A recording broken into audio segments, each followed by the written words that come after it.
Père éternel, je te remercie.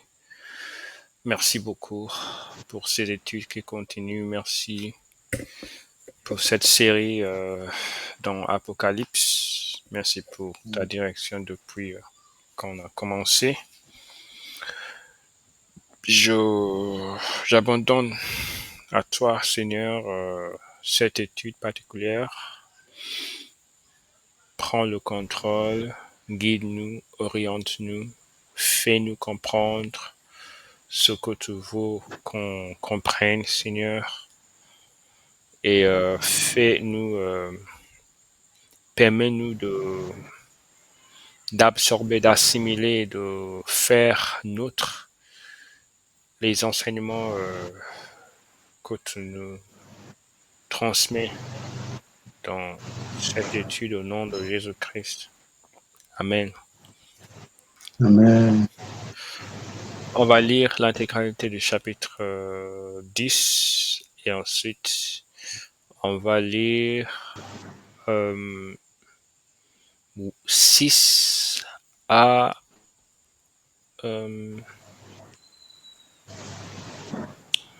en fait, c'est vrai que j'avais dans le groupe, j'avais écrit jusqu'à 11, mais je me rends compte qu'il est possible qu'on n'aille pas aussi loin. Donc, vous allez juste lire 6 à 7. On va voir pour la suite. Ok. Je vis un autre ange puissant qui descendait du ciel, enveloppé d'une nuée. Au-dessus de sa tête était l'arc-en-ciel, et son visage était comme le soleil, et ses pieds comme des colonnes de feu. Il tenait dans sa main un petit livre ouvert. Il posa son pied droit sur la mer, son pied gauche sur la terre, et il cria d'une voix forte, comme rugit un lion. Quand les 7 tonnerres firent entendre leur voix, et quand les 7 tonnerres eurent fait entendre leur voix, j'allais écrire, et j'entendis du ciel une voix qui disait, scelle ce qu'ont dit les 7 tonnerres et ne l'écris pas. Et l'ange que je voyais debout sur la mer et sur la terre leva sa main droite vers le ciel, et jura par celui qui vit au siècle des siècles, qui a créé le ciel et les choses qui y sont, la terre et les choses qui y sont, et la mer et les choses qui y sont, qu'il n'y aurait plus de temps, mais qu'au jour de la voix du 7e ange, quand il sonnerait de la trompette, le mystère de Dieu s'accomplirait, comme il l'a annoncé à ses serviteurs, les prophètes. Et la voix que j'avais entendue du ciel me parla de nouveau et dit, va, prends le petit livre ouvert dans la main de l'ange qui se tient debout sur la mer et sur la terre. Et j'allai vers l'ange en lui disant de me donner le petit livre, et il me dit, prends-le et avale-le. Il sera amer à tes entrailles, mais dans ta bouche, il sera doux comme du miel. Je pris le petit livre de la main de l'ange, et je l'avalai. Il fut dans ma bouche doux comme du miel, et quand je l'eus avalé, mes entrailles furent remplies d'amertume. Puis on me dit, il faut que tu prophétises de nouveau sur beaucoup de peuples, de nations, de langues et de rois. Amen. Amen. Donc 6 à 7. Et alors, donc c'est en plein milieu de phrase, 6, c'est pas grave, ok. Euh, donc, et jura par celui qui vit au siècle des siècles, qui a créé le ciel et les choses qui y sont, la terre et les choses qui y sont, et la mer et les choses qui y sont. Il n'y aurait plus de temps, mais qu'au jour de la voix du 7e ange, quand il sonnerait de la trompette, le mystère de Dieu s'accomplirait comme il l'a annoncé à ses serviteurs et prophètes. Amen. Amen. OK.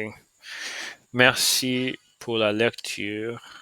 Alors, c'est vrai que dans notre dernière séance, on a fait, je crois, 5. On devait faire 5 à 7 et on a fait que 5 et 6. Mais la raison pour laquelle je reprends sur le verset 6, c'est il y a quelque chose que je tenais à partager. Vous savez, dans le cadre de ces études, on ne fait parcours ce que les versets disent. On fait certains liens avec d'autres thèmes que ces versets nous évoquent dans la Bible. C'est la manière dont on procède. Donc, il y a quelque chose que je voudrais dire. J'aime pas laisser les choses un peu sans réponse. S'il y a quelqu'un qui regarde cette vidéo ou écoute, et que j'imagine que cette personne peut avoir certaines interrogations, j'aime bien qu'on essaie de ne pas un peu passer sous silence les points d'interrogation dans les versets. Hmm. Donc, c'est pour ça que je rebondis sur ce verset 6 aujourd'hui. J'avais hésité un petit peu, est-ce qu'on va vraiment ouvrir ce qu'on pourrait appeler une sorte de boîte de Pandore. Mais Mhm. je ne pense pas qu'il faille la laisser sans attention, parce que Mhm. c'est important au cas où on rencontre quelqu'un qui essaie de nous tacler un petit peu sur ce sujet. Donc, ça, c'est juste Mhm. pour planter le décor. Ok, maintenant, qu'est-ce que je veux en fait dire? Il est mentionné ici que cet ange jura. Donc, cet ange a prononcé un serment au nom de Dieu, d'accord? Et Mhm. donc, quelqu'un peut se demander, Jésus-Christ, il nous a dit de ne point jurer dans Matthieu chapitre 5. Et on voit ici un ange jurer au nom de Dieu. Et on peut se dire, bon, ok, peut-être que c'est interdit aux humains, mais ce n'est pas interdit aux êtres célestes, etc., etc. On peut prendre cela comme compréhension. Mais un problème se pose pourtant. Vous voyez un peu, parce que nous Mhm. savons déjà qu'un ange ne peut pas pécher dans le ciel, donc forcément, il est clair que pour les êtres au ciel, euh, jurer n'est pas quelque chose de mal. Donc cela nous ramène en fait cette pensée que le fait de jurer n'est pas forcément une chose qui est mal en soi en tant que tel, mais il y a quelque chose, j'imagine bien qu'il y a quelque chose chez l'humain qui a, qui a un peu, qui était voilà, derrière cette interdiction de la part de Jésus-Christ. Et c'est Mhm. vraiment un sujet on va tenter d'explorer. Donc, euh, mais justement, pour dresser un petit peu le, pour avoir plus de contexte sur le fait de jurer et comment comprendre ça, parce que c'est un sujet qui est délicat. Nous savons que dans les tribunaux, on est appelé à prêter serment. C'est quelque chose parfois dans la vie quotidienne aussi, dans certaines choses, démarches administratives, on va vous demander une sorte de serment en quelque sorte, de quelque manière que cela soit formulé, d'accord? Ça se résume en Mhm. fait en quelque sorte à un serment. Donc on va essayer de comprendre quelque chose. D'abord, le serment en tant que tel, il paraît que selon la Bible, ce n'est pas quelque chose qui est mauvais en soi. Parce que nous voyons dans Hébreux chapitre 6 que Dieu lui-même, il prête serment auprès d'Abraham, c'est ce qu'on va lire maintenant. Frère V, pouvez-vous lire Hébreux chapitre 6, versets 16 à 20? Mhm. Or, les hommes jurent par celui qui est plus grand qu'eux, et le serment est une garantie qui met fin à tous leurs différends. C'est pourquoi Dieu, voulant montrer avec plus d'évidence aux héritiers de la promesse l'immutabilité de sa résolution, intervint par un serment, afin que, par deux choses immuables dans lesquelles il est possible que Dieu Il est mente, impossible. nous trouvions un, il est impossible, pardon, que Dieu mente, nous trouvions un puissant encouragement, dont nous dont le seul refuge a été de saisir l'espérance qui nous était proposée. Cette espérance, nous la possédons comme une encre de l'âme, sûre et solide, elle pénètre au-delà du voile. Amen. Continuez Ah jusqu'au ben, là où Jésus est entré pour nous comme précurseur, ayant été fait souverain, sacrificateur pour toujours selon l'ordre de Melchizedek. Amen. Amen. C'est une très belle séquence de versets. Hmm. Donc, la raison principale pour laquelle j'ai cité ces versets, c'est le fait qu'il est dit que Dieu intervint par un serment. Euh, donc, un serment, ce n'est pas quelque chose qui est mauvais en tant que tel. Par exemple, Dieu ne peut pas mentir pour rien au monde. Dieu, Hmm. pour atteindre quel que soit l'objectif qu'il est, il n'est pas possible que Dieu mente pour atteindre son objectif. Ça, c'est hors question. Hmm. Hmm. Donc, mais dans l'occurrence, Dieu prête serment ou Dieu. Comment on dit ça en français? Est-ce qu'on dit prête serment, ouais, on jure? Comment on dit ça? Les deux, prêter serment, jurer, Ok, ça ok, marche. ok. Donc ici, on voit que Dieu jure à Abraham au sujet de sa promesse pour lui assurer l'accomplissement. Donc ça, c'est clair. Donc on voit aussi dans Hébreux chapitre 7 euh, de quelle manière Jésus-Christ a été établi comme notre souverain sacrificateur dans la nouvelle alliance. Hébreux chapitre 7, verset 19 à 22. Car la loi n'a rien amené à la perfection et introduction d'une meilleure espérance par laquelle nous nous approchons de Dieu. Euh, et comme cela n'a pas eu lieu sans serment, car tandis que les Lévites sont devenus sacrificateurs sans serment, Jésus l'est devenu avec serment par celui qui lui a dit, le Seigneur a juré et il ne se repentira pas. Tu es sacrificateur pour toujours selon l'ordre de Melchizedek. Jésus est par cela même le garant d'une alliance plus excellente. Amen. Amen. Amen. Gloire à Dieu très haut. Donc Mm. les Lévites devinrent des sacrificateurs sans serment, mais Jésus l'est devenu avec serment.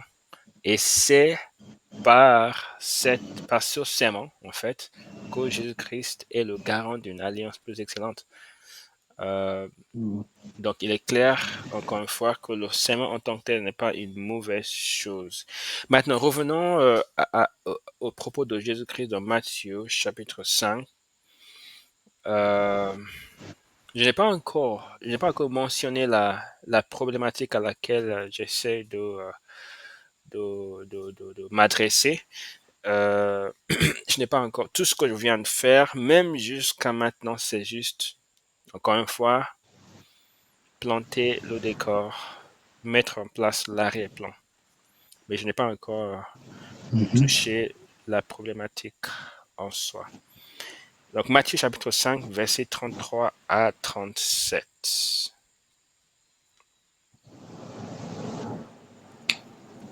Vous avez encore appris qu'il a été dit aux anciens, tu ne parjureras point, mais tu t'acquitteras envers le Seigneur de ce que tu as déclaré par serment. Mais moi, je vous dis de ne jurer aucunement, ni par le ciel, parce que c'est le trône de Dieu, ni par la terre, parce que c'est son marchepied, ni par Jérusalem, parce que c'est la ville du grand roi. Ne jure pas non plus par ta tête, car tu ne peux rendre blanc ou noir un seul cheveu. Que votre parole soit oui, oui, non, non. Ce qu'on y ajoute vient du malin.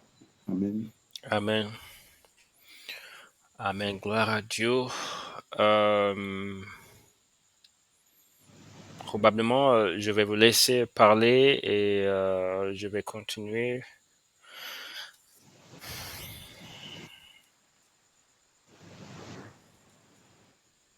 Euh, on voit qu'il y a une amplification un peu des, des anciens textes liés plutôt voilà, à l'ancienne alliance, comme parfois Jésus fait quand il dit qu'il va plus loin. Vous avez appris ça, ou il vous a été dit ça, mais moi je vous dis que. Euh, et donc là, il interdit en fait, enfin il interdit, il dit qu'il ne faut pas jurer aucunement ni par le ciel, ni par la terre, ni par notre propre tête, ni par Jérusalem.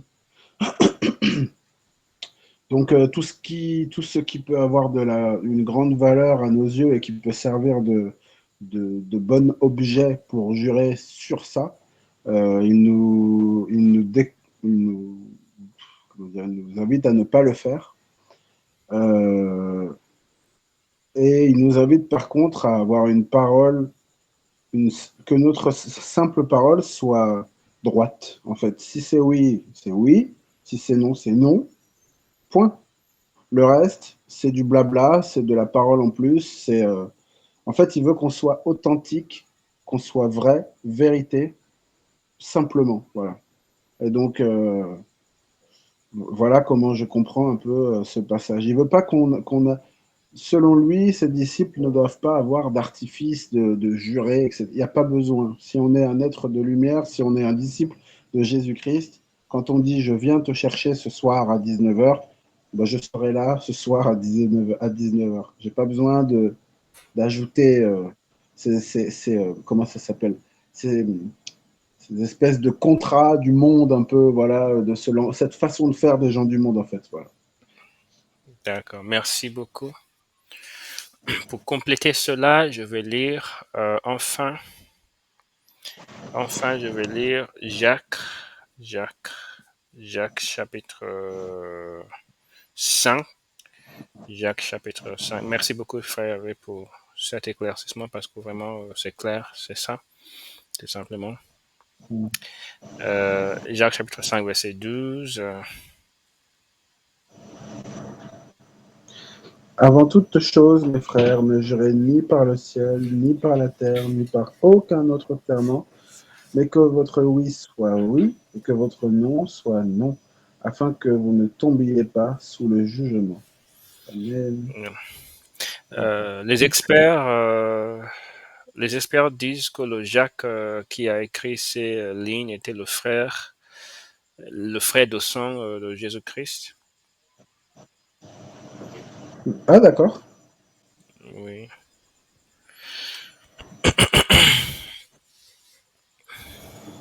Vous voulez dire quelque chose en plus? On voit que là, il explique pourquoi, afin que vous ne tombiez pas sous le jugement. Euh, Si on fait le lien avec le verset qu'on a lu tout à l'heure, enfin, et avec ce que tu as un peu mis en lumière, on voit que c'est comme si c'était une provocation à Dieu un petit peu. C'est comme si sous les yeux de Dieu, devant Dieu, on n'a pas à se comporter de cette manière. Voilà, il y a un peu ça, j'ai l'impression. D'accord. Ok. Merci beaucoup. Merci beaucoup. Maintenant, je vais commencer à faire ce que le frère Hervé déteste beaucoup. Mais je me sens un peu contraint euh, de le faire parce que euh, c'est pour résoudre en fait un problème. Un problème. Je vais expliquer. J'ai planté le décor, j'ai mis en place maintenant le contexte. Euh, et donc, le problème qui se trouve, qu'on essaie de régler, c'est parce que quand on revient sur les propos de Jésus-Christ dans Matthieu chapitre 5, on est face à une évidence assez catégorique, quoi. Il est dit, tout ce qu'on y ajoute vient de malin, que ce soit oui, oui, non, non, rien d'autre, voilà. Et c'est clair, c'est net. On peut décider de prendre à la lettre tout simplement et ne vivre qu'à à cette lumière-ci.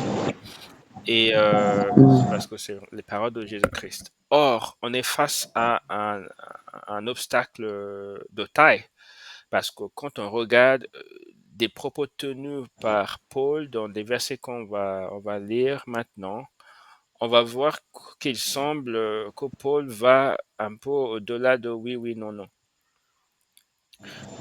C'est vraiment, c'est vraiment ce qu'on essaie de comprendre et de laisser Dieu sur quoi on essaie de nous éclairer.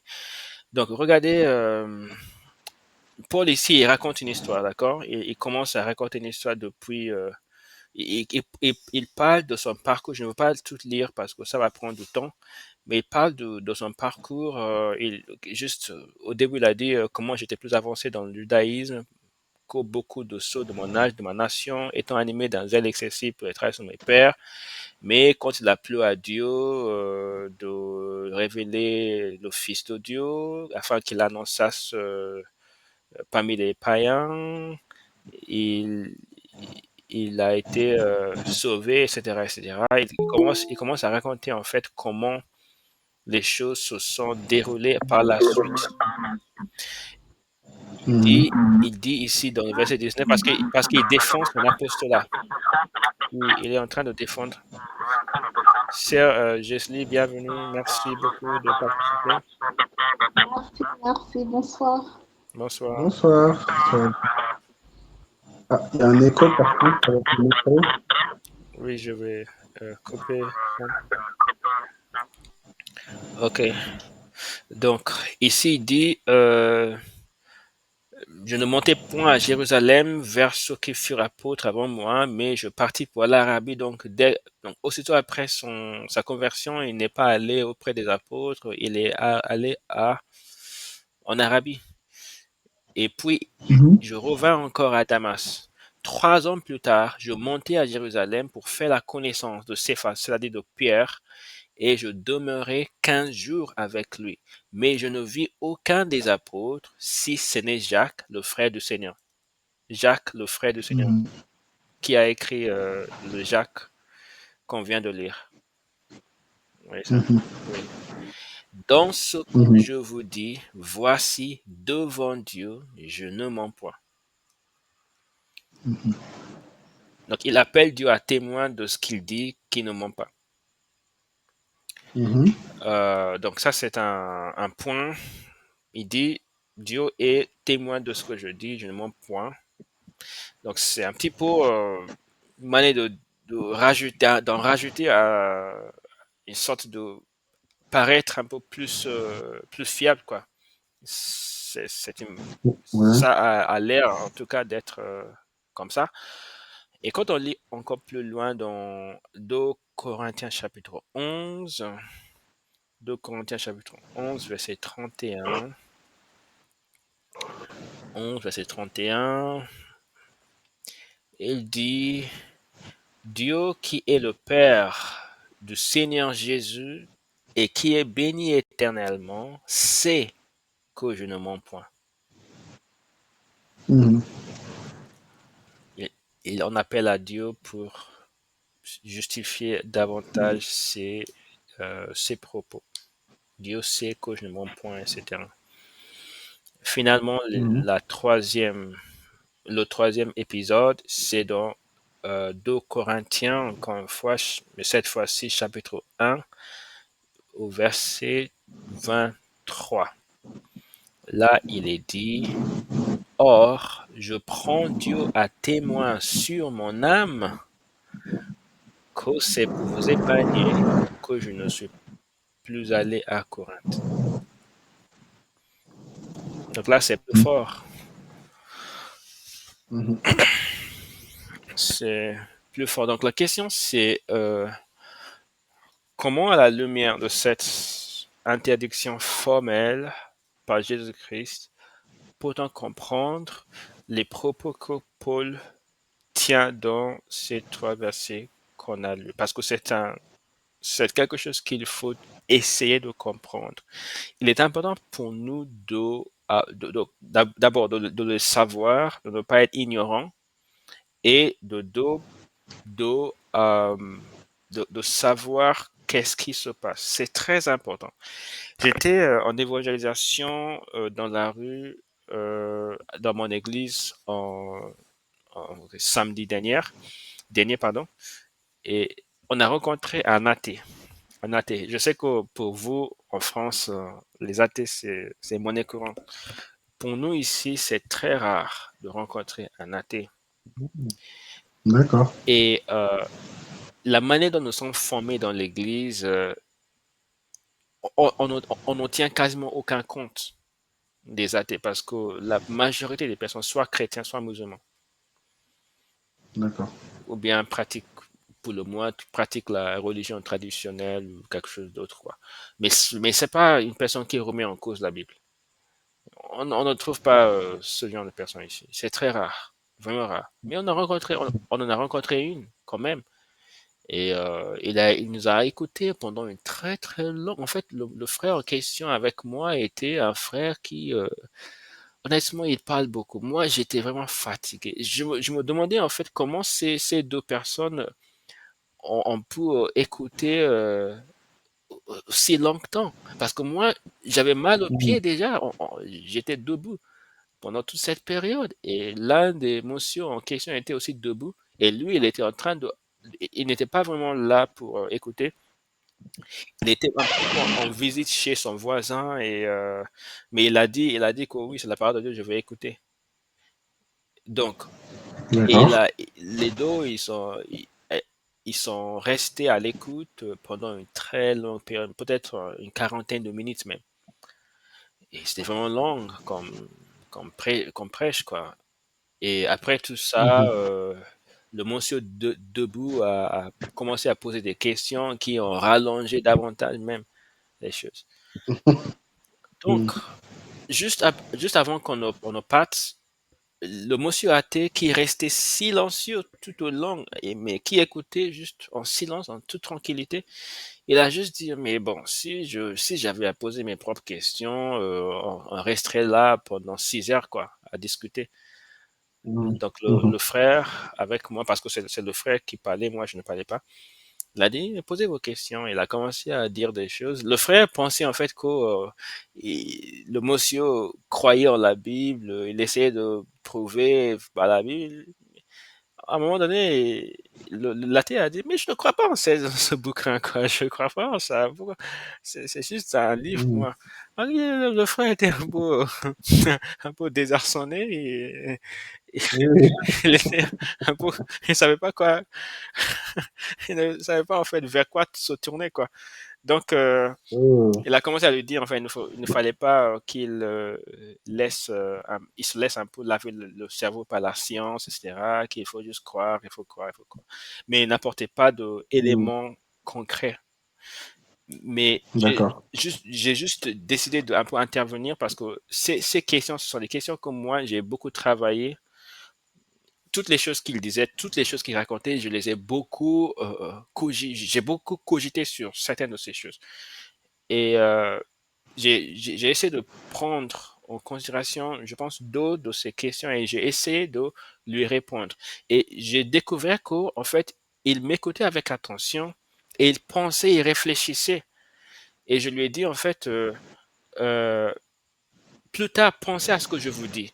Et il avait l'air, quand j'ai regardé son visage, j'ai découvert en fait, il avait l'air d'être un peu surpris parce que il pensait en effet que bah ils n'auront pas de réponse, ils vont juste dire n'importe quoi et passer à autre chose. Mais quand je lui ai donné des choses qui font réfléchir, il a réfléchi et il a trouvé intéressant ce que j'ai dit. Bien sûr qu'il n'a pas dit oui, j'accepte, j'accepte, mais il a Mhm. dit à un moment donné que oui, c'est vrai, ce que vous dites, c'est vrai. Je lui ai donné des choses qui font réfléchir. Donc, c'est ce genre d'écriture. D'ailleurs, juste au passage, je vais raconter aussi quelque chose d'autre. Cette fois-ci, ça m'est arrivé quand j'étais très jeune dans la foi. Je pense que j'avais pas encore une année avec Jésus-Christ. J'étais zélé pour Mhm. l'évangélisation. J'ai rencontré un catholique et j'ai commencé à oui, oui, oui, parler, etc., etc. Le monsieur, il a sorti juste un verset. En fait, il m'a juste mis par terre. En fait, j'avais le silence absolu. En fait, parce que quand il me proposait ce verset, je disais, bon, il n'y a rien comme ça dans la Bible, quoi. Bah, mais bon, le monsieur, il a sorti le verset. Il m'a balancé le verset à la figure. Je me dis, bon, je savais pas qu'un tel verset existait pour défendre le catholicisme, quoi. J'étais tout à fait, Mhm. euh, j'étais pas préparé du tout pour ça. Et j'avais rien à dire. Et il a commencé à renchérir et parler. Moi, je devais juste, j'ai juste dû, voilà, arrêter et prendre Hmm. congé, quoi. Donc, parce que je n'étais pas Hmm. préparé. Donc, si quelqu'un nous pose ce type de questions, il faut qu'on puisse avoir la réponse. C'est pour ça que je tiens toujours à soulever ce genre de choses. Quand on a fait Hébreu et qu'on a traité le récit de certaines choses dans l'Ancien Testament, par exemple, la conquête de Jéricho, on a abordé cette conquête-là et on s'est parlé de comment comprendre cet anéantissement total, enfants, nourrissons, les bêtes, les animaux, tout, en fait, tout, comment comprendre ça. On a déjà essayé de comprendre ça, donc c'est important. Ok, donc tout ça au passage. Hmm. Maintenant, donc frère Hervé, d'abord, je vous demande comment vous lisez ça, ces 3 épisodes. Euh, je, de ce que je vois et laisse-la là. Ah, d'accord, pardon. Euh, En fait, pour avoir parfois eu à cœur, après, c'est pas, comme m'a dit un pasteur, on ne prêche pas nos témoignages, on prêche la parole de Dieu. Mais c'est juste pour donner un élément qui va dans ma réponse. Pour avoir parfois eu à cœur de le faire aussi dans un cadre d'affermissement de personnes dans la foi ou de frères surtout, d'ailleurs, plutôt en général. Euh, euh, sur un point précis lié à la sanctification, par exemple, ou un point précis lié à euh, la façon humaine et charnelle d'aborder la parole de Dieu versus recevoir et obéir à la parole de Dieu. Il m'est arrivé de dire des choses où j'ai dit, devant Dieu, je te témoigne de ce que je dis et que c'est vrai. Voilà. Ça m'est arrivé de le faire. Et je me sentais pas. Je sais hein, qu'on ne doit pas jurer, etc. Mais il y a eu des moments où j'ai eu à cœur, en parlant, de d'ajouter cette mention avec pour but que la personne se dise si elle m'entend moi, qui nul n'est prophète en son pays, en sa patrie, si elle voit Hervé comme Jésus, le fils du charpentier, elle va pas écouter. Si elle me voit comme le Hervé humain, mais si je lui dis que là, c'est pas de moi-même que je parle, et un peu c'était ça l'idée, peut-être que ma parole aura un peu plus un poids dans son cœur et que par autorité en fait de Dieu, elle va recevoir quelque chose. Parce que c'est pas anodin de dire à quelqu'un, devant Dieu, je te dis que c'est quand même pas. Donc moi, il y avait le désir que la personne reçoive cette parole qui me paraît tellement importante à recevoir. Euh, Par contre, je vais pas dire pour une situation de la vie, etc.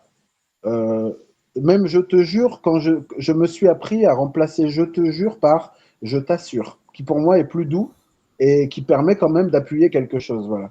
Et donc je me suis habitué à me reprendre comme ça. Et voilà. Mais donc là, je pense, j'ai pas lu après trop ce qu'il y a, j'ai pas une connaissance euh, précise des paroles, mais possiblement que ce qui suit, c'est quelque chose qui vient pour édifier les frères dans la foi. Voilà, voilà ce que je peux dire. En l'occurrence, il dit, mais dans le verset 23, il dit, Or, je prends Dieu à témoin sur mon âme, que c'est pour vous épargner que je ne suis plus allé à Corinthe, non pas que nous dominions sur votre foi, nous contribuons à votre joie, car vous êtes fermes dans la foi. Dans le verset dans Galates, Paul il était en train de raconter son parcours et il dit devant Dieu je ne mens point. Dans le verset dans 2 Corinthiens chapitre je crois 11 verset 31 parce que vous avez parlé de ce qui suit donc il faut qu'on y aille. Euh, 31 il dit Dieu qui est le père de Jésus? Ok, donc là, ce qui est important, c'est ce qui précède, c'est pas ce qui suit parce que, Oui, ok, ok, ouais. il dit ici, euh, j'ai été dans le travail et dans la peine, exposé à de nombreuses veilles, à la faim et à la soif, à des jeûnes multipliés, au froid et à la nudité, et sans parler d'autre chose, je suis assiégé chaque jour, pardon, je suis assiégé, ok, chaque jour par des soucis que me donnent toutes les églises. Qui est faible, que je ne sois faible?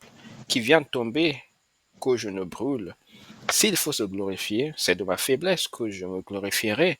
Dieu, qui est le Père du Seigneur Jésus et qui est béni éternellement, sait que je ne mens pas. Ok, ok.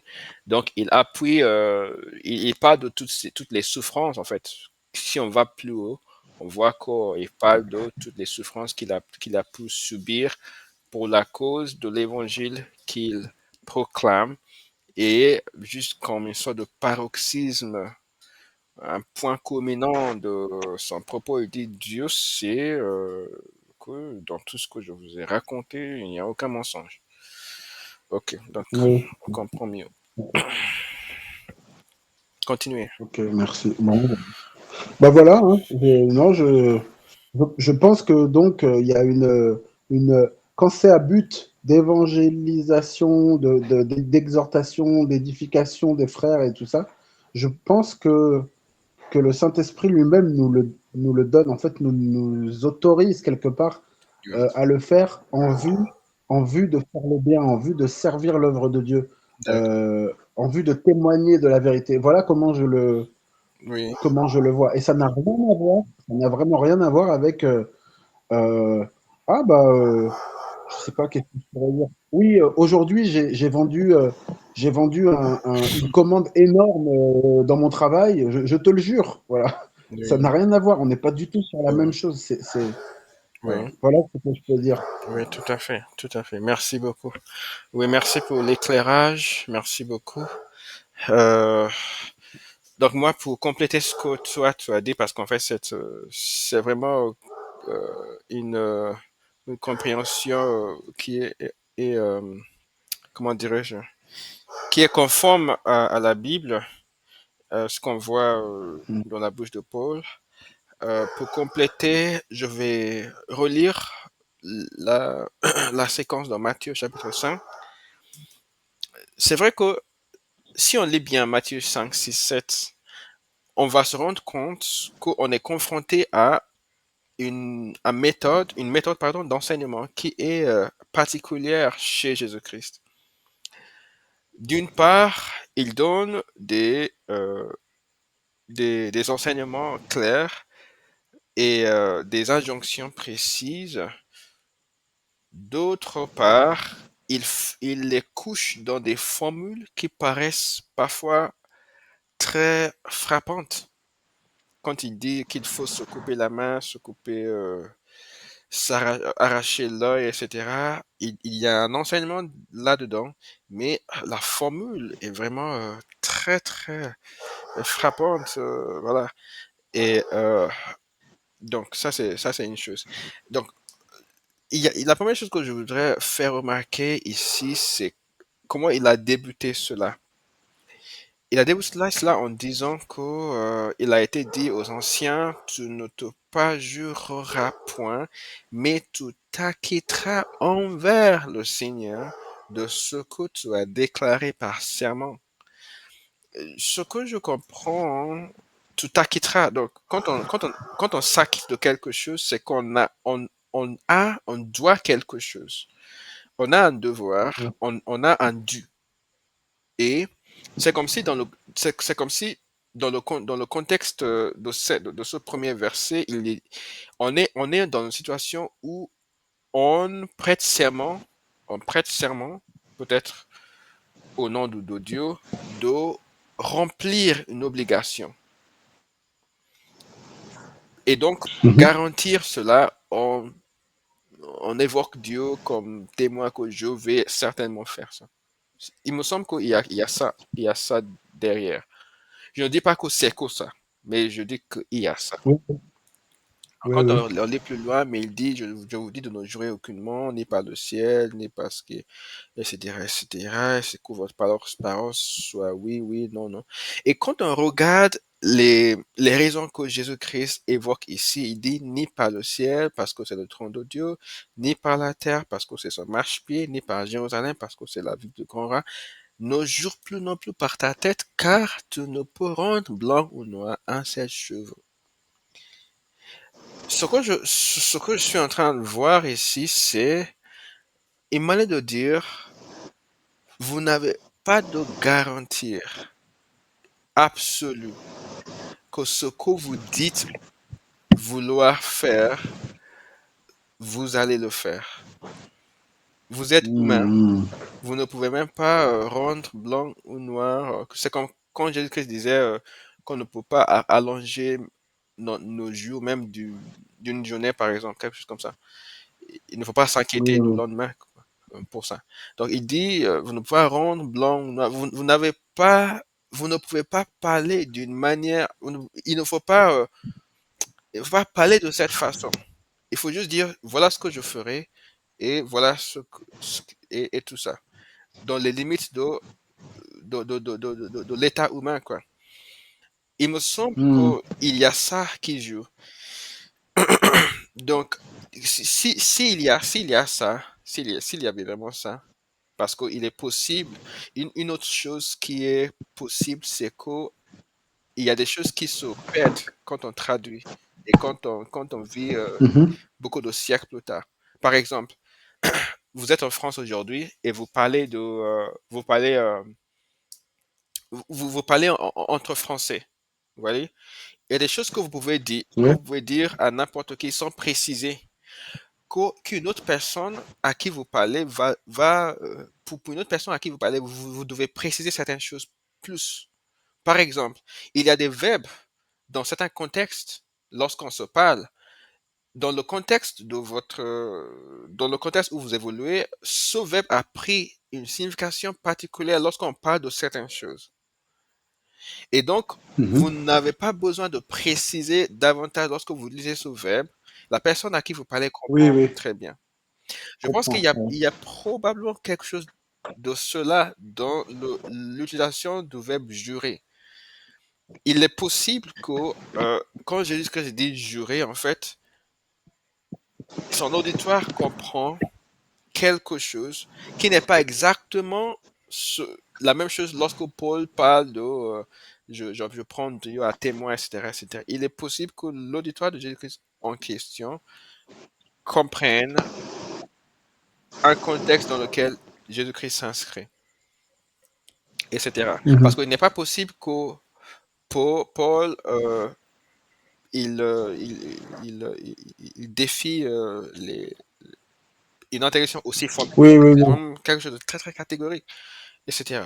Donc, je pense que ce que vous avez dit, c'est possible que dans le cadre de notre attestation de la vérité, proclamation de l'évangile, etc., le Saint-Esprit puisse nous permettre d'affirmer, parce qu'on parle au nom de Dieu de toute façon, hein, et puisse nous permettre d'attester cela de cette façon-là, et que c'est pas une formule qu'on va utiliser n'importe où, dans n'importe quel contexte, mais dans certains contextes Voilà. Ouais. qui relèvent de Dieu, on peut les employer.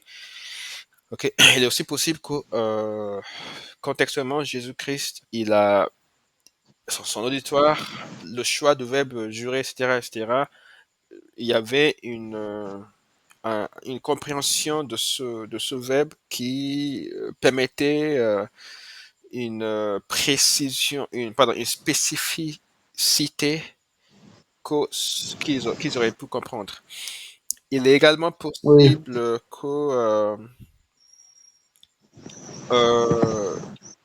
comme j'ai dit, ce n'est pas forcément en lien avec quelque chose qui s'est déjà produit, mais c'est quelque chose qu'on essaie de justifier dans l'avenir et auquel cas Jésus-Christ dit non, vous êtes humain, vous n'avez aucun contrôle sur rien du tout, donc ne dites pas qu'au nom de Ne Dieu, vous engagez je vous pas. assure, blablabla. Il y a aussi ça, Oui, oui. possible. Et d'ailleurs, ça va avec. Oui, oui, mais ça va avec la parole. Ne dites pas demain je ferai ceci, demain je ferai cela. Ça va avec cette parole. Exactement. Exactement. Oui. Mhm. Ok, donc on a fait ça et on va continuer sur notre Apocalypse. Apocalypse, pardon, 10, verset. Mhm. Cher Jesli, j'espère que vous êtes encore avec nous parce que, pardon, on ne vous a pas invité à prendre la parole. Oui, je suis là, je suis toujours là. Je comprends que vous étiez en train de parler de Dieu dit de ne pas jurer et que l'apôtre Paul a en quelque sorte juré et vous étiez en train d'expliquer, je ne sais pas, le concept et voilà, l'idée et de quel concept l'apôtre Paul a juré et, et aussi dans quel sens Jésus-Christ a dit de ne pas jurer. Oui, Je ne sais pas si c'est bien clair. oui. Merci beaucoup. Oui, c'est ça. Si vous avez quelque chose à rajouter, allez-y. Non, je n'ai rien de rajouter. Ok. Ok, merci beaucoup. Ok, donc on est sur le verset 7 maintenant. Donc, Je laisse à tout le monde du temps pour réfléchir. Si vous avez des choses à dire sur le verset 7, vous pouvez avancer.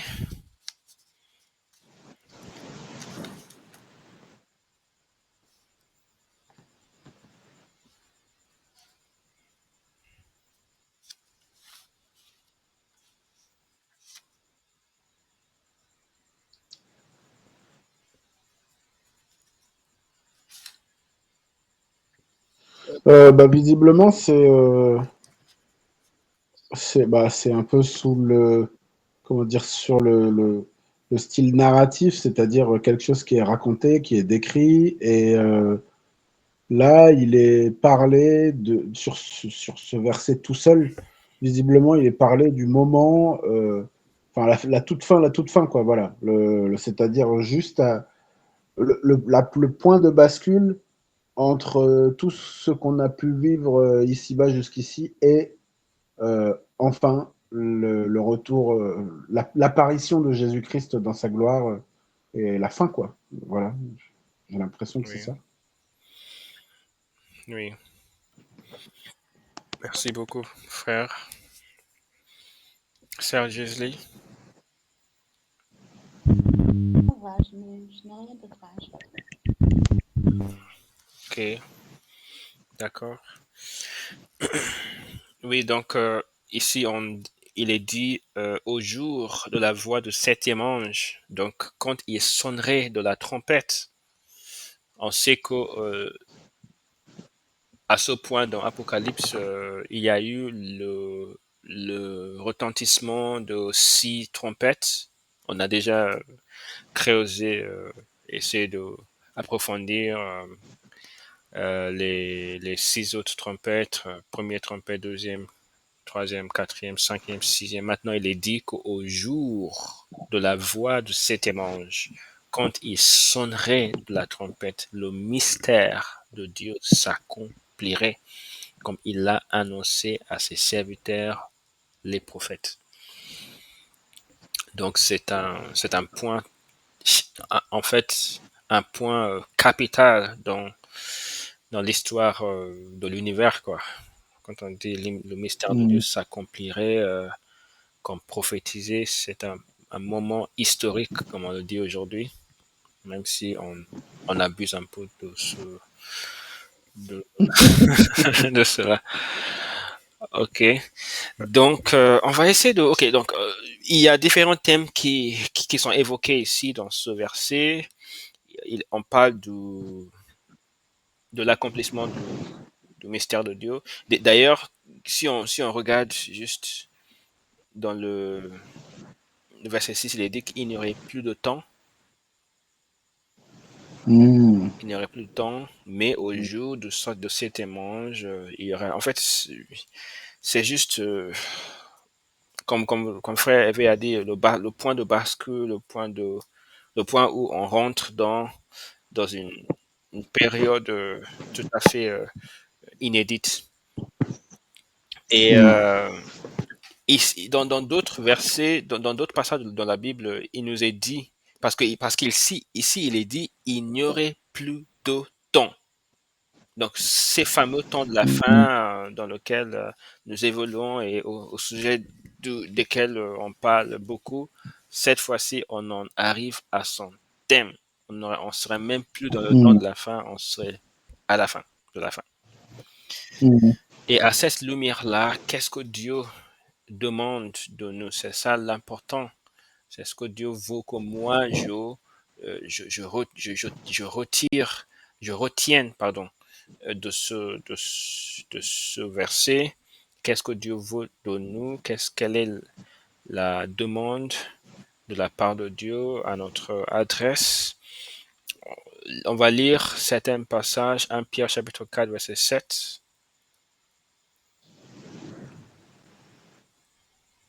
La fin de toute chose est proche.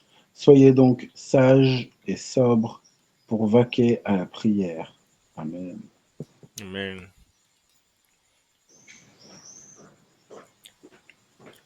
Amen. Donc, nous devons être sages, sobres et rester dans la prière à l'approche de la fin.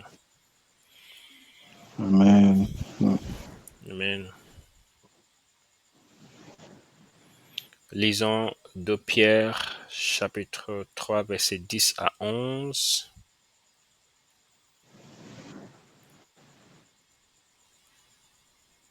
Le jour du Seigneur viendra comme un voleur. En ce jour, les cieux passeront avec fracas, les éléments embrasés se dissoudront, et la terre, avec les œuvres qu'elle renferme, sera consumée. Puisque donc toutes ces choses doivent se dissoudre, quelles ne doivent pas être la sainteté de votre conduite et votre piété?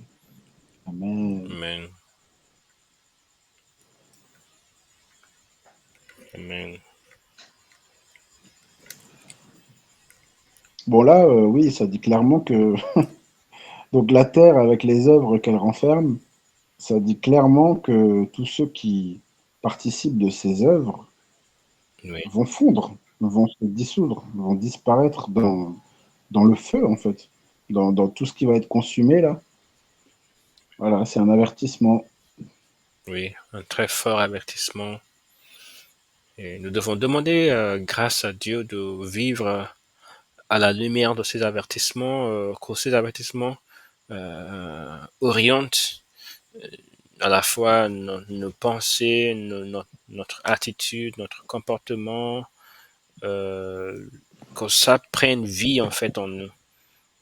Ce n'est pas le fait de vivre toujours dans une sorte de comment dirais-je, une sorte de crainte, mais c'est une sobriété spirituelle que ça, une sorte de conscience de cette réalité, conscience présente dans notre esprit.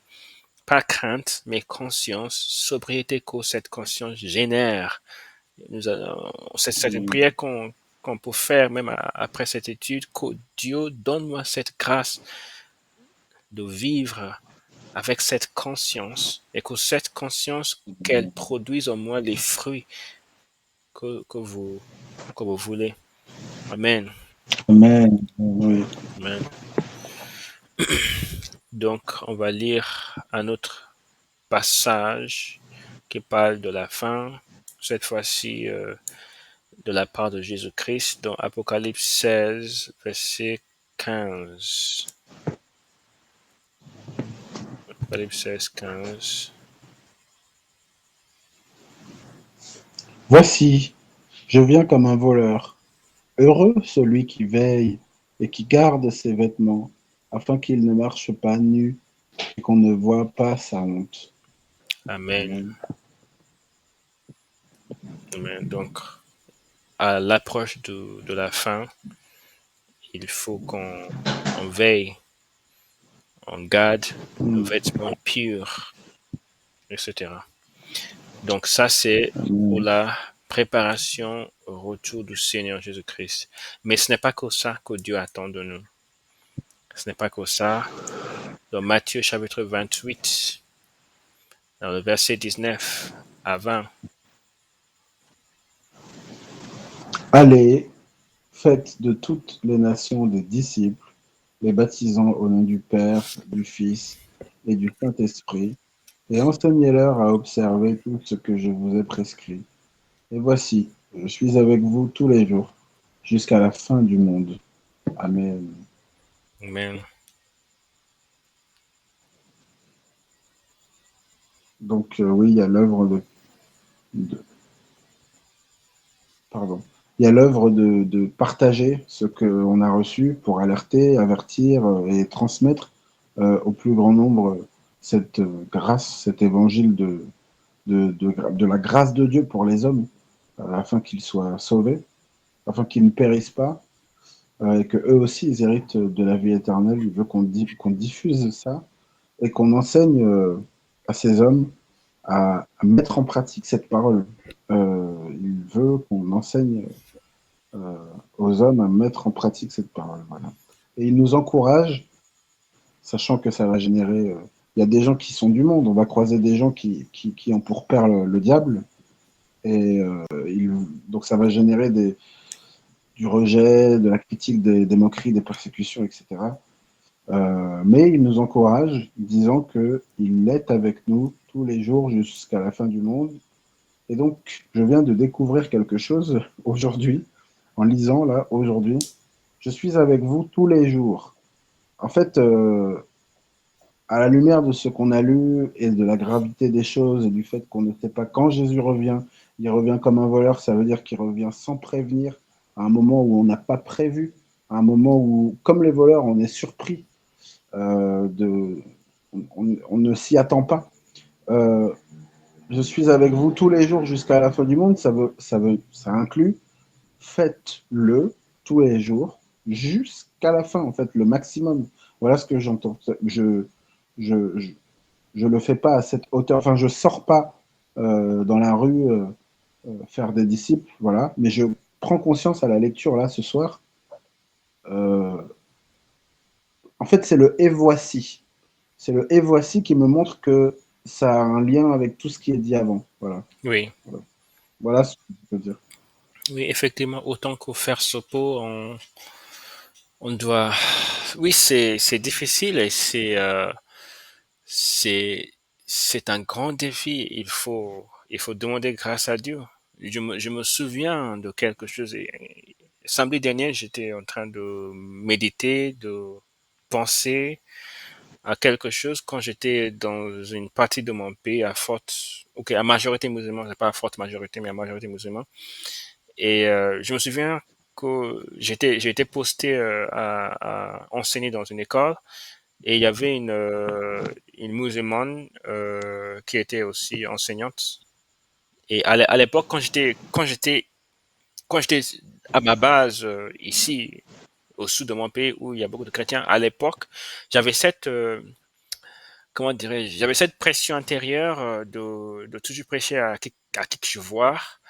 Euh, mais quand je me suis installé dans cet endroit, j'ai découvert que j'avais pas le même courage à aborder les musulmans aussi facilement que j'abordais les personnes qui se disaient chrétiennes mais sans pourtant l'être.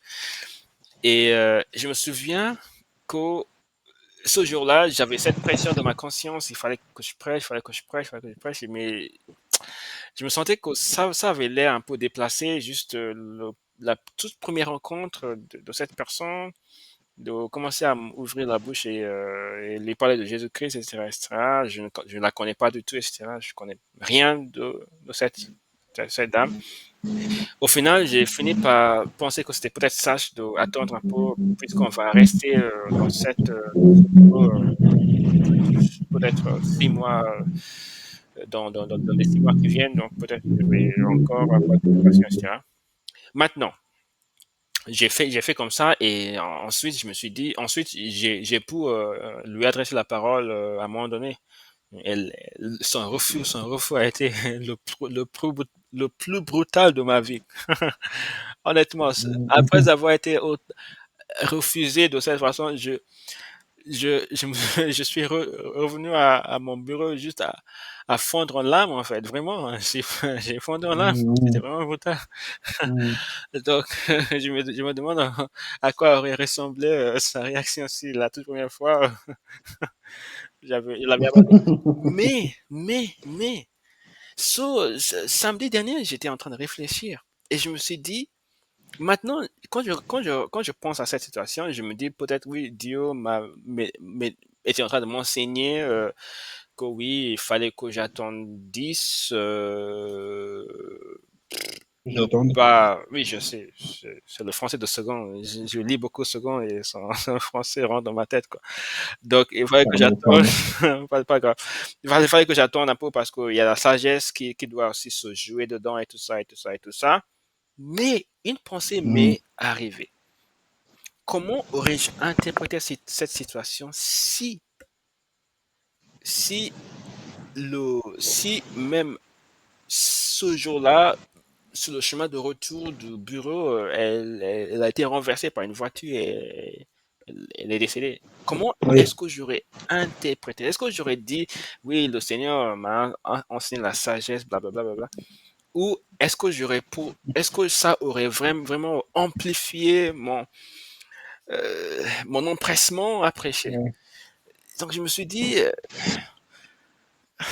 en fait, j'étais dans l'impasse. J'étais vraiment, j'étais, j'étais subjugué par cette pensée. Mais s'il y avait quelque chose qui lui était arrivé juste après, comment est-ce que cela m'aurait marqué même jusque maintenant? Est-ce que ma conception, mon imagination, est-ce que ça aurait eu une claque brutale? Parce qu'il y a des personnes comme ça. Il y a des expériences comme Mhm. ça. Oui, oui. Donc je savais même pas comment, parce que c'est difficile en même temps. Mais ça m'a vraiment fait beaucoup réfléchir. J'ai dit à Dieu qu'il fallait que je sois plus empressé. Il fallait que je fasse Mhm. plus confiance à Dieu, que j'ai plus de foi. Parce que parfois, c'est le manque de foi. C'est cette absence de confiance que oui, Dieu agit, fait le pas, Dieu fera le prochain pas, le pas suivant, pardon, etc. Mhm. Oui, oui, oui, oui. C'est vrai hein, en fait, enfin,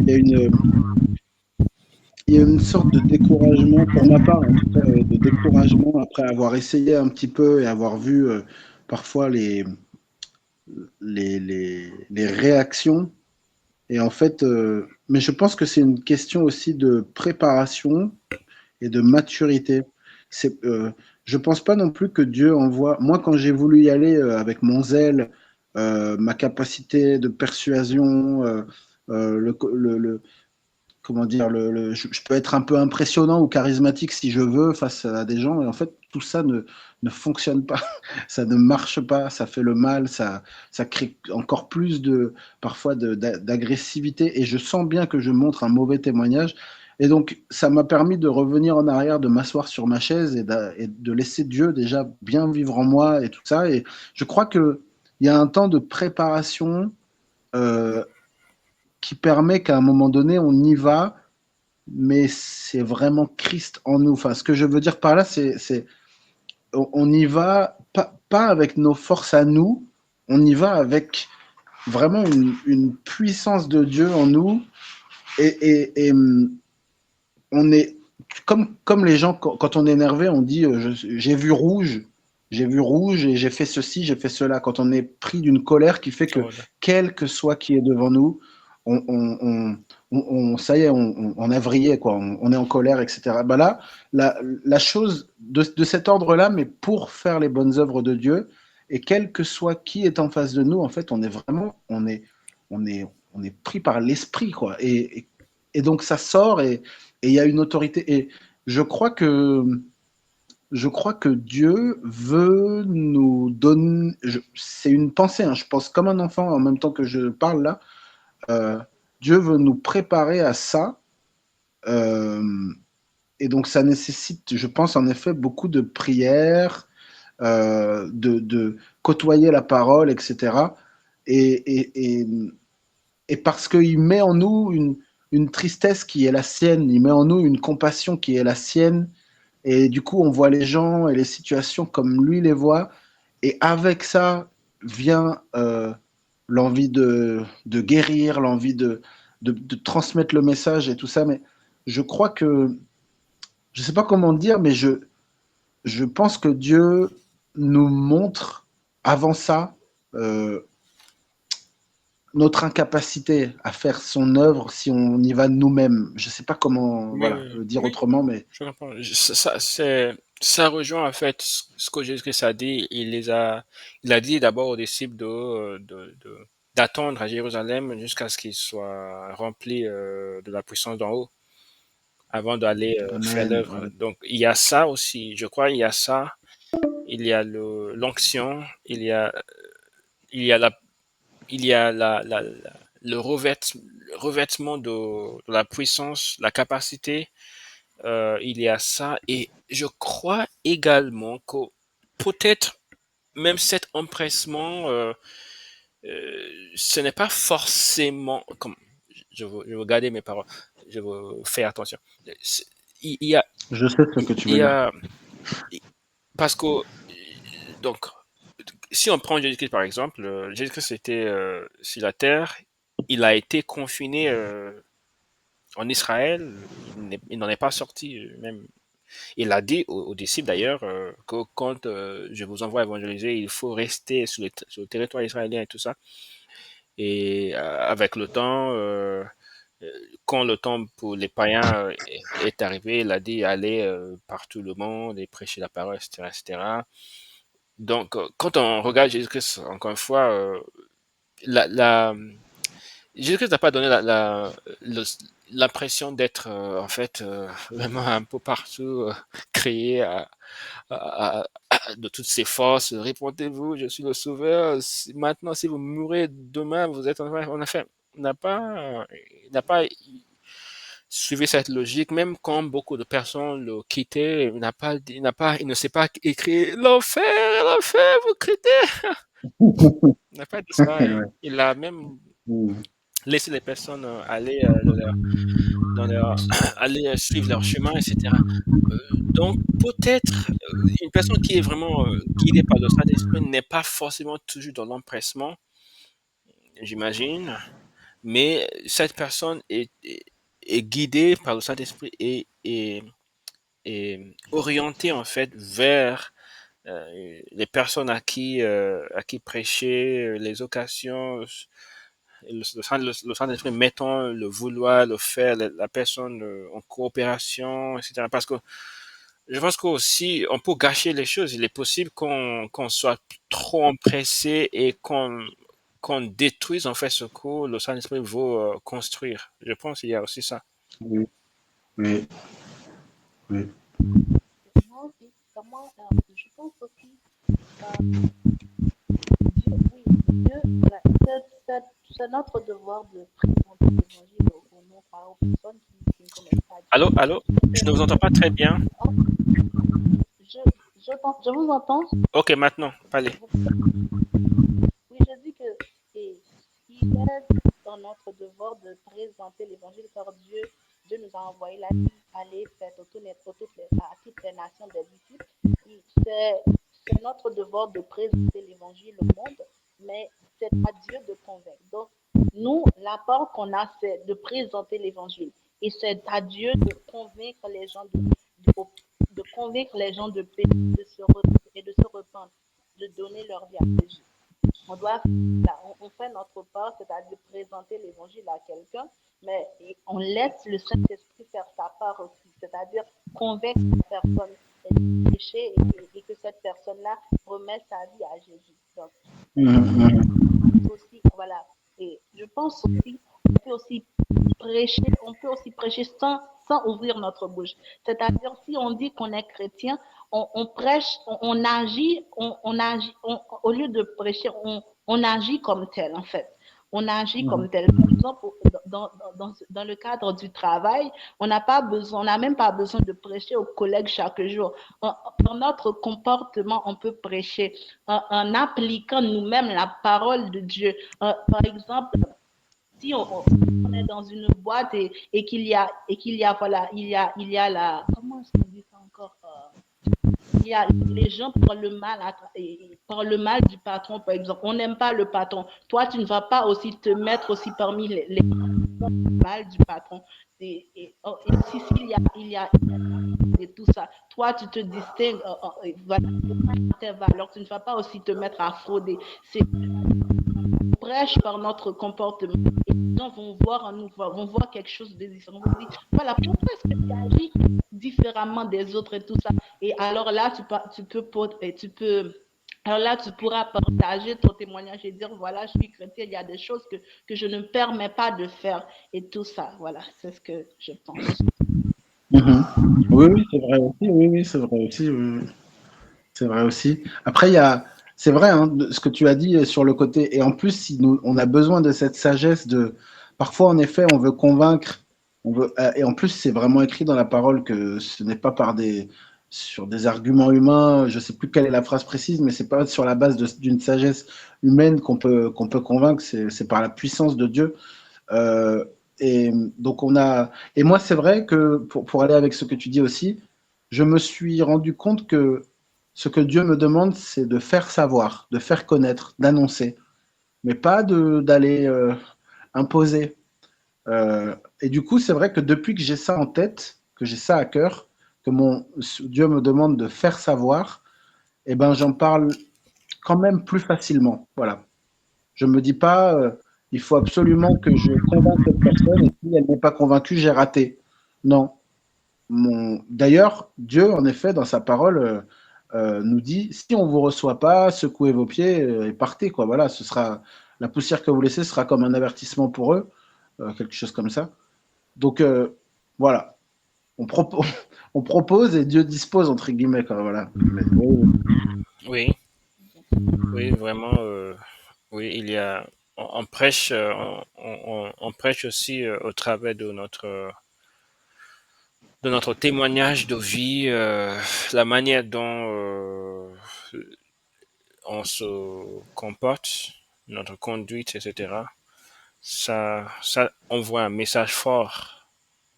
Ça appuie le message que nous transmettons. Si notre comportement n'est pas à la hauteur de ce qu'on dit, alors tout est raté. Oui. Amen. Amen. Ok, on va revenir à Apocalypse 17. Il a été dit que le mystère de Dieu sera accompli au jour du septième ange quand il sonnera de sa trompette. On va lire. Donc, je voudrais qu'on s'attarde. Il nous reste juste une dizaine de minutes. Donc, je voudrais qu'on s'attarde un petit peu sur cette fameuse septième trompette. Donc, on va un petit peu dévancer notre étude de l'Apocalypse chapitre 11, pardon, parce que c'est le prochain chapitre à lire. Mais on va lire quelque chose dedans qui se rapporte à ce septième ange, septième trompette. Apocalypse 11, 15 à 19. Le septième ange sonna de la trompette, et il y eut dans le ciel de fortes voix qui disaient : Le royaume du monde est remis à notre Seigneur et à son Christ, et il régnera au siècle des siècles. Et les 24 vieillards qui étaient assis devant Dieu sur leur trône se prosternèrent sur leurs faces, et ils adorèrent Dieu, en disant : Nous te rendons grâce, Seigneur Dieu Tout-Puissant, qui est et qui était, de ce que tu as saisi ta grande puissance et pris possession de ton règne. Les nations se sont irritées et ta colère est venue, Et le temps est venu de juger les morts et de récompenser, les morts, de récompenser tes serviteurs, les prophètes, les saints et ceux qui craignent ton nom, les petits et les grands, et de détruire ceux qui détruisent la terre. Et le temple de Dieu dans le ciel fut ouvert, et l'arche de son alliance apparut dans son temple. Et il y eut des éclairs, des voix, des tonnerres, un tremblement de terre et une forte grêle. Amen. Mais on va bien sûr approfondir cela au moment voulu. Je ne veux pas trop en parler, mais je pense que vous avez certaines choses à dire. Euh, donc, si vous avez quelque chose à dire, vous pouvez juste parler rapidement s'il y a un lien que vous voyez entre cela et ce que l'ange a dit dans chapitre 10. Le verset 18, le temps est venu de juger les morts, de récompenser tes serviteurs les prophètes, les saints et ceux qui craignent ton nom, les petits et les grands, et de détruire ceux qui détruisent la terre. Voilà, là, c'est très clair. Je pense que même si j'étais athée et que je lisais ça, ça m'interpellerait. Il faudrait que que je poste ce verset tel quel. Cette parole est tellement forte.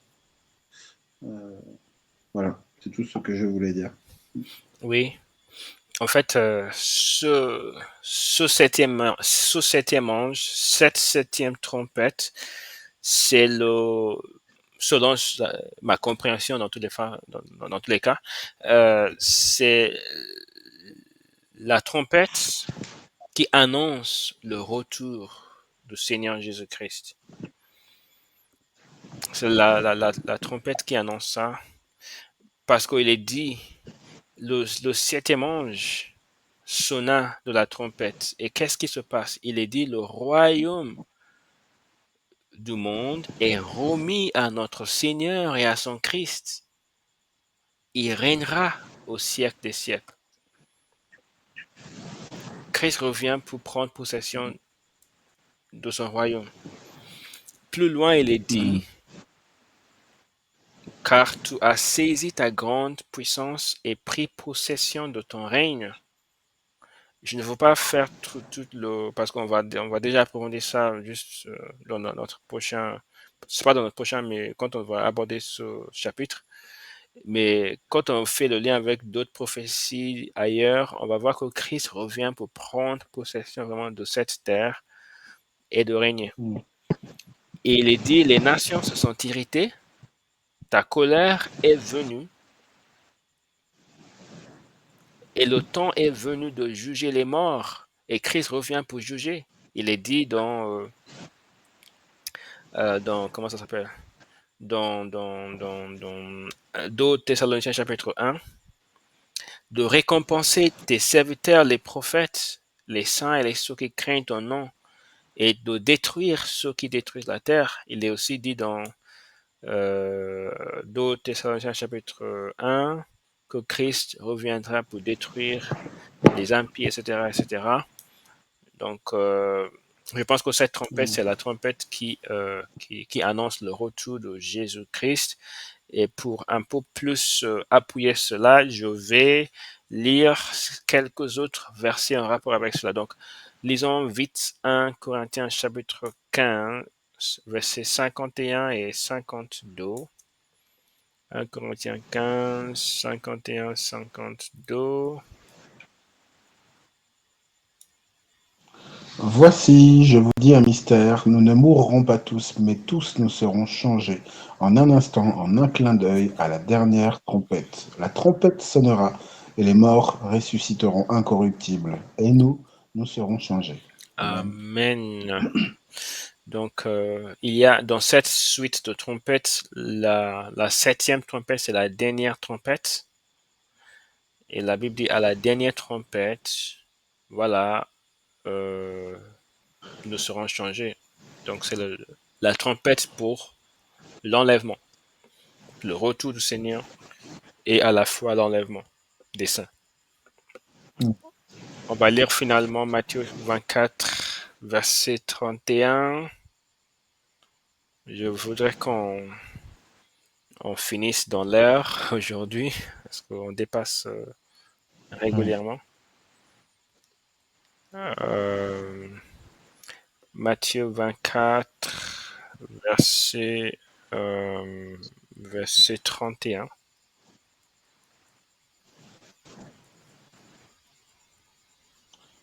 Il enverra ses anges avec la trompette retentissante, et ils rassembleront ses élus des 4 vents depuis une extrémité des cieux jusqu'à l'autre. Amen. Amen. Donc, je crois en effet que cette trompette, c'est cette septième trompette qui annonce le retour et le règne de notre Seigneur Jésus-Christ, etc. Donc, c'est vraiment ça l'accomplissement. C'est pour ça que l'ange parle de l'accomplissement du mystère dont les prophètes parlent, parce que c'est vraiment ça la fin de la fin et tout ça. Google nous donne 1 minute. Je ne sais pas si on peut finir dans 1 minute. Est-ce qu'on peut prier? Je ne sais pas, ça va être un peu abrupt, quoi. Merci Père pour cette séance, que Dieu te bénisse et on se voit la semaine prochaine si tu prêtes vie. Merci pour ta grâce. Au nom de Jésus-Christ. Amen. Amen. Amen. Ok, à la semaine prochaine.